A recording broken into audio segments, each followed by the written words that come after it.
So, chapter 3 of the book, Don't Get Married Unless, is don't get married unless you understand God's perspective. And what I mean by God's perspective is how God ordained marriage for us to be one flesh, for us to become one. And how do you make one out of two? It's just a coming together of a man and a woman to uh, to live together, to communicate together, to partner together, to glorify God through their marriage, to mimic the marriage between Christ and the church. And that's, I believe, Ephesians 5, uh, 31, 32. Um, that's God's perspective of marriage, is that we're supposed to mimic the marriage between Christ and the church. So when we look at God's perspective of marriage, we have to put away the things of the world.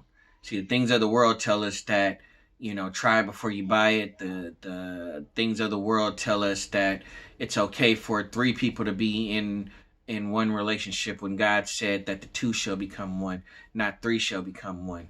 The open marriage, because that's really big, and people say, well, I'm gonna have an open door marriage, so whatever my spouse does is what they do, but we're still gonna stay together.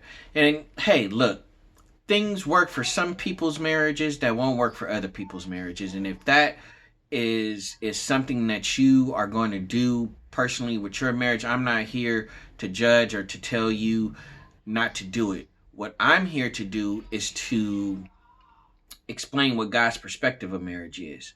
And so that if you get to those gates and God says, why did you do this in your marriage? You have defiled the marriage bed, because it should just been two, man, woman, becoming one.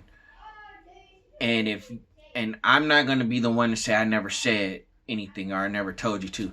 There's this cancel culture out there. I don't care. You could try to cancel me. The only person that can cancel me is God, and me and him are good. So that's God's perspective of marriage. But I want to get your thoughts. What do you where are you coming from when we talk about God's perspective of marriage? Some of people would say it's barbaric. Some people say that it doesn't work for today's world. Some say that it's not fair for the woman to stay in a marriage if she's being abused, whether it's physically, emotionally, mentally, and that it's not okay that a man can go out and cheat, but the woman still should stay with the marriage. I'm not here to say that. God said that man's heart is hard. That's why he gave adultery has a reason for divorce. And I'm not one that would tell someone to stay in an abusive relationship either. But what I will say is that if you are going to get married, look at these things before you get married. Understand the person that you are marrying, because they're not going to change just because there's a ring on it, or they're not going to change just because they said I do. And you can't change your spouse. Only God can do that. So I'm really pushing that we look at God's view of marriage, because when we look at God's view of marriage, we can see that it's supposed to be an example, an illustration of Christ in the church. And we see how much Christ loved the church, that he gave his life for. We see that Christ cares for the church. We see that all he does to make us clean and unblemished before the Father.